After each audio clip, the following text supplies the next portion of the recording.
things are going well in the land of the net nanny while we're talking about these reports and things all over the place. Google is saying that it'll sue the federal government if YouTube is included in the social media ban for children. Now, they weren't on the original list of things to be banned, and I should note that the government hasn't said it'll do it, but the e-safety commissioner, Julie Inman-Grant, wants it to happen. So Google, I guess, is getting ahead of the game here. In a letter they sent to Communications Minister Annika Wells on Thursday, they said they were considering their legal position, and a YouTube spokesman said, "We have written directly to the government urging them to uphold the integrity of the legislative process and protect the age-appropriate experiences and safeguards we provide for young Australians." It would seem to me, Evelyn, that the e-safety commissioner has had a taste of the limelight and a taste of power, and has now decided that, well, it's up to her to decide that absolutely everything should be banned from everyone's point of view. You know, I understand why a lot of people would support a social media ban. I have misgivings about it. I've talked about this for a long time. But I understand why a lot of parents say, yes, just do it so I can tell my kids that it's banned, etc. But once you start with that, then you say, well, it's YouTube. I mean, what's to then say, well, we should ban Netflix and we should we should ban Sky News and everything else. I think they'd like that one, actually. They probably would. If we're not careful, that'll be next on the list. But if you can ban YouTube because there's content on it that mightn't be appropriate for children, well, the same is true of any other broadcaster, of any other internet service. I mean, you'll just have to ban kids from the internet, basically.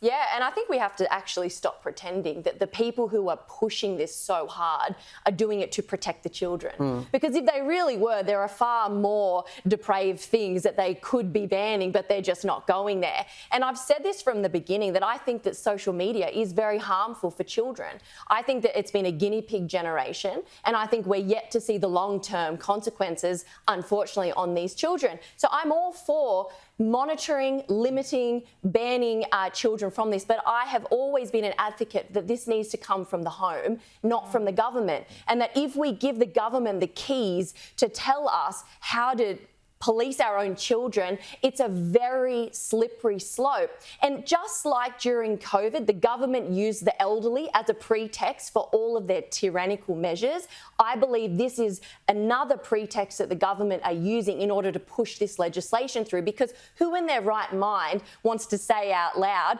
no, we shouldn't ban it for the children, because it makes you appear like you don't care for the children. So they're very clever in how they've marketed this legislation, because anyone who pushes against it, they're going to slap them with the label of being all for child abuse. But I think that what we need to remember is that it was only a few years ago the government tried to come out and ban anonymous account users on the internet. Now, obviously, this caused a massive amount of pushback, and they sort of retracted and went, this isn't going to work. So how can we make this happen? And then it was shortly after that the narrative shifted, and that's when the children came into play. And I think things like YouTube, like you said, it's such a slippery slope. I know so many people use this as supplementary education for their children. A lot of homeschool families use it.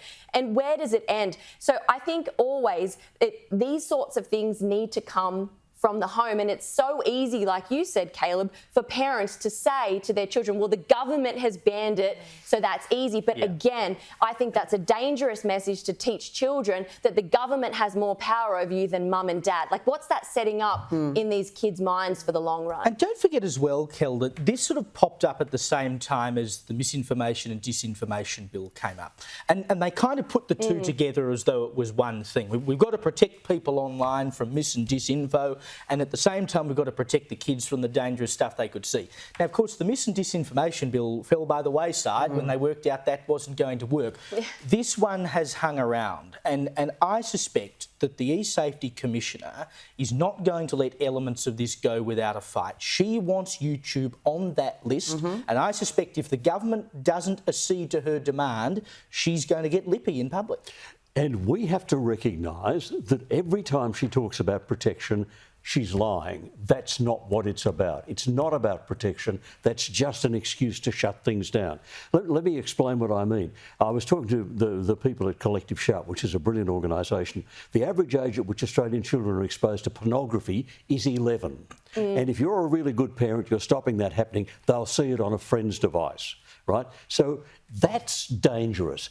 In fact, they were saying to me, what's happening is now kids who are just starting to date in their mid-teens, the boys are now told they should expect a porn star experience from their girlfriend, and the girls are believing they should give their boyfriends a porn star experience. It's damaging their relationships and their ability to relate for life. It's incredibly damaging. Now, it's possible to do something about that, and I'll tell you how.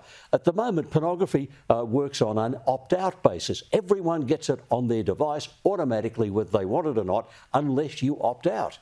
You switch it around to being opt-in. It's not on any device unless you decide, as an adult, you want to see it and you choose to opt in. Switching from opt-out to opt-in would not be hard, and it would protect children.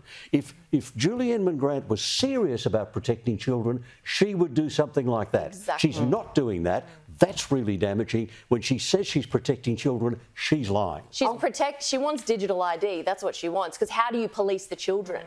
But you it's police also, the adults. you know, this is at a time where people are advocating for 16-year-olds to get the vote. How can you say they're old enough to vote and make decisions about the future of the country, but they're not old enough to have Instagram? Here's your Facebook license. You know, these people are so stupid, they don't even realise it, and it's just breathtaking, the idiocy. I am so fed up with Julie Inman Grant. I'm happy to buy her a one-way ticket Isn't back she to American the US. anyway? Yeah, she can head back to the US.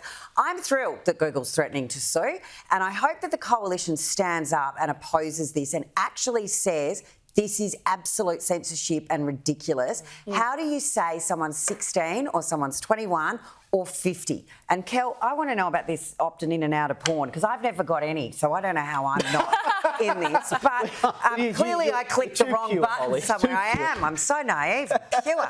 I've never got any, but actually that's not true. I get messages on Instagram from random people, but that's very odd. Don't tell But yeah, us. I mean, this is the thing. It's about how to, you know, if I've got an Instagram account, how do I then keep my Instagram? Do I have to? I mean, I know I It's look about young, getting adult. but do I need to prove that I'm older than 16? Well, you'll have to give biometric data and all this sort of stuff. And you know, it'd be so easy just on the issue of YouTube, Jamie, for the government to say, no, we're not going to touch that. Like seriously, there has to be a line in the sand here somewhere, right? And YouTube should not be classified under this social media ban, because it's not social media. No. It is an educational tool. Yeah. And I know in our house, my boys love YouTube, but we monitor it. So when they're watching something, I'm either within earshot or sitting down with them. So if something comes up, look, to be fair, nothing actually inappropriate has come up when they've been watching it. But I know that there was that survey done where 4 out of 10 children said that they were exposed to harmful content on YouTube. But that doesn't mean you ban it.